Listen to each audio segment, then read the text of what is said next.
Hello दोस्तों, आज मैं थर्ड पार्ट को हिंदी में समझाने की कोशिश कर रही हूँ। पहले सीन में दिखाया जाता है सभी दासियाँ एक कक्ष में आती हैं।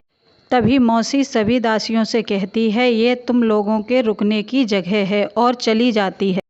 और सभी दासियां अपने अपने बिस्तर पर बैठ जाती हैं। तभी जिस दासी के हाथ में चोट लगी होती है वह वी इंगलू से कहती है तुम मेरे पास रहना।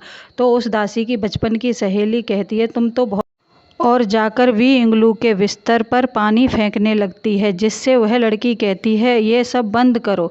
वी इंगलू चुपचाप खड़ी होकर देखती है। जिस दासी के हाथ में चोट लगी है वह बहुत बुरा भला कहती है। तभी वी इंगलू बाहर से पानी लाकर उस दासी के ऊपर और उसके बिस्तर पर पानी गिरा देती है और बोलती है यदि आइंदा तुमने ऐसी गलती फिर करी तो मैं तुम्हें नहीं छोड़ूंगी। तभी सभी दासियां उन दोनों को शांत कराती हैं। वी इंगलू चुपचाप जाकर अपने बिस्तर पर लेट जाती है और सोने लगती है।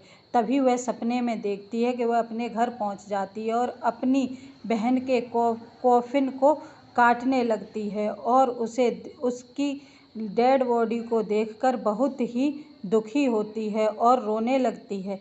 तभी उसके पिता और घर के बाकी सभी सदस्य वी इंगलू अपनी बहन को देखकर बहुत रोती है। तभी उसके पिता भागते हुए आते हैं और वी इंगलू से कहते हैं कि तुमने यह क्या किया। वी इंगलू सभी से कहती है कि मैं अपनी बहन की मृत्यु का बदला लूँगी, तब तक शांत नहीं बैठूँगी जब तक उसका पता न लगा लूँ।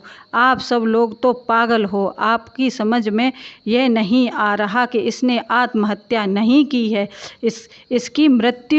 इसकी हत्या की गई है। उसके पिता वी इंगलू को बहुत समझाते हैं, कहते हैं यदि तुमने ये बात दोबारा फिर करी तो राजा हमें अपने राज्य से निकाल देंगे। और वी इंगलू की चीख सुन मौसी भागकर आती है और सभी लड़कियों को उठाती है और बोलती है क्या हुआ क्या हुआ।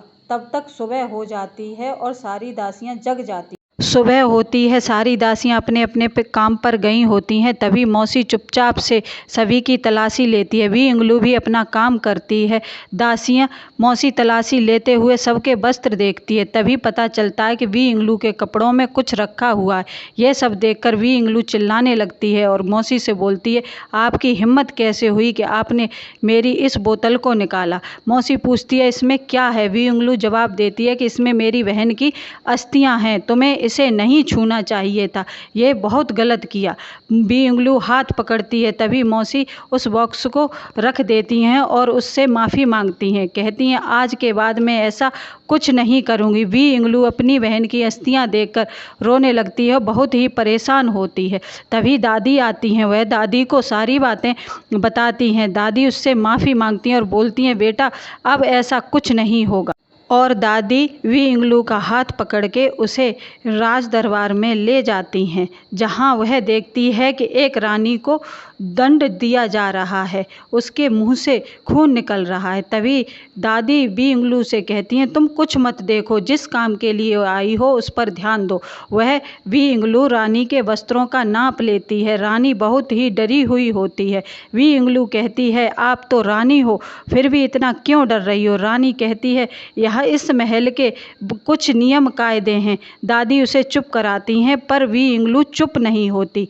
दादी रानी से माफ़ी मांगती हैं और वी इंगलू को सजा देती हैं। दादी वी इंगलू से कहती हैं किसी के मामले में मत पड़ो और हाथ पकड़कर बाहर ले जाती हैं। वी इंगलू को कुछ सुराग मिलता है, जिसे देखकर वह बहुत चक्की रह जाती है। अब आगे क्या होगा यह आपको पता चलेगा अगले एपिसोड में। आपको मेरा वीडियो पसंद आए तो प्लीज़ मेरे चैनल को लाइक शेयर सब्सक्राइब करें। Thank you.